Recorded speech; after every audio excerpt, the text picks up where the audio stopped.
Joe Biden's strategy is something we've talked about it quite a bit. One aspect I'd like to focus on though was pretty clear with the DNC, and that was that this is not designed to get people like me or our guest Jordan, us lefties, to really be all that enthusiastic. There wasn't really anything for us, but there was a lot of Republicans.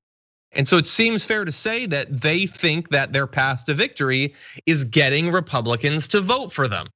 Okay, well, we're going to talk about whether we think that that's a good goal, but is it a realistic goal? I don't know, because the new CBS News poll shows this. Let's bring this up. Republicans, they voting for Biden? Well, 5% of them plan to. 5%. Notably, 2 percentage points higher only than the Dems that are going to vote for Trump. And for context, as Waleed Shahid pointed out on Twitter, right now that 5% that he's getting is lower than the 8% of Republicans who voted for Obama in 2008, 6% who voted for Obama in 2012, and 7% who voted for Hillary Clinton, the person that Republicans hate more than anyone else in the known galaxy. And yet Joe Biden is at 5%. So let's take stock, Jordan. Is this looking like a good strategy? So based solely on this poll, no.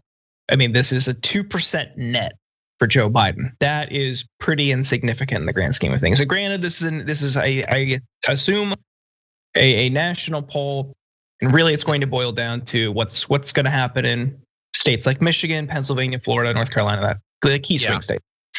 So there's more to it than this, but off the bat, not great. And this is what people were saying. Like people said, like this isn't gonna happen. This is a pipe dream. They tried it in 2016. They are running a very similar campaign to 2016. Oh, Trump's a bad guy. Trump's a fraud. He's lying. This candidate, our Dem candidate, is better than Trump. Not too extreme. We swear we're not extreme. We're better than Trump. We tried that in 2016 and it didn't work.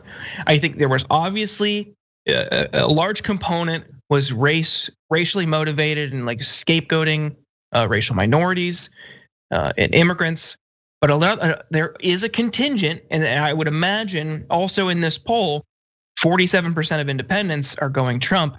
Part of it is that people are tired of the system. They are. They're going for Donald Trump, and look. I don't believe. I know that we occasionally say like his base hasn't been affected at all by the last few years. It has a little bit, but clearly not that much. Clearly not that much. And still, 3% of Democrats won't want to vote for Donald Trump. How are you a Democrat at that point? Like I know that like you can say that you are, but like are you really 3%? That seems weird. Yeah. So as a strategy, here's the thing. They always do this.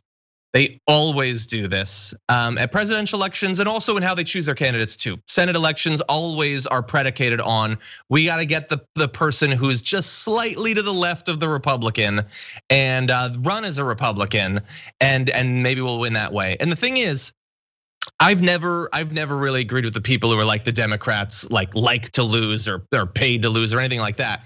But it is fair to say when we're talking about our anxieties or fears about how an election might go, not everyone has as much to lose in an election, really.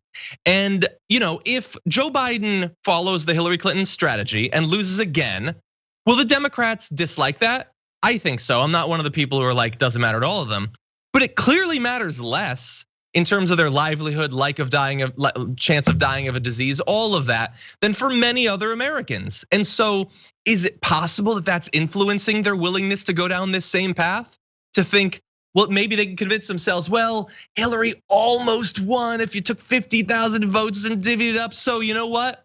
I'm gonna roll the dice again. And it is really gambling, that's all it is. They are willing to gamble on Hillary Clinton.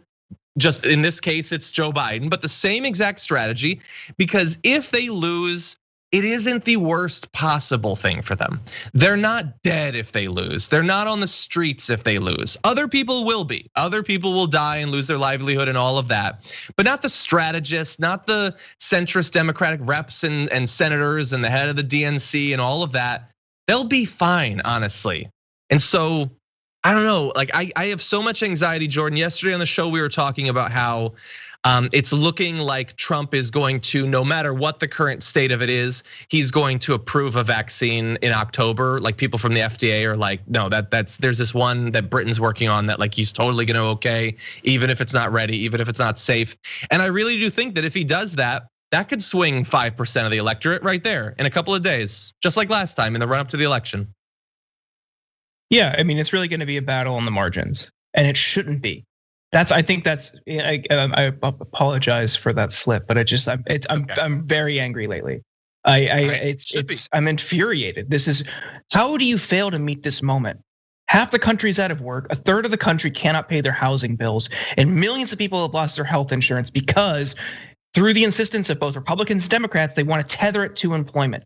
That is a broken system, and you offer nothing to fundamentally change that. As the problems are staring you in the face, you say nothing's going to change. Biden is walking back his commitment to a public option. No one should have to live in fear over these types of things, these essentials in the richest country on earth. That is so profoundly broken. And I think this poll really reflects that sentiment, that people see that and they're fed up. They're disillusioned with the entire system. And why would they buy into Joe Biden, who had a chance in the Obama administration to fix these problems? And now you're saying, oh yeah, no, I'm the guy to fix it. Well, why? What were you doing? You had 2 years where you had a complete and total majority, and you had 6 more years in office. You could, through executive orders or other changes, through bureaus or departments. What happened? Why didn't you push for these things? Yeah, I mean, if Biden wins, I'm gonna feel like for a day, I'm gonna feel good because we'll have moved past what happened. Then for the next 3 months, his lame duck months, you better buckle up because it's gonna be a wild ride. And then it is gonna be 4 years of just crushing disappointment and news that's only like sort of hypothetically a little bit better than it would have been if he'd lost. Like it's gonna be rough. It's still better. Don't come for me. It's still better. But it's still gonna be depressing. It's still gonna be a fight. It's just, you're choosing who you fight.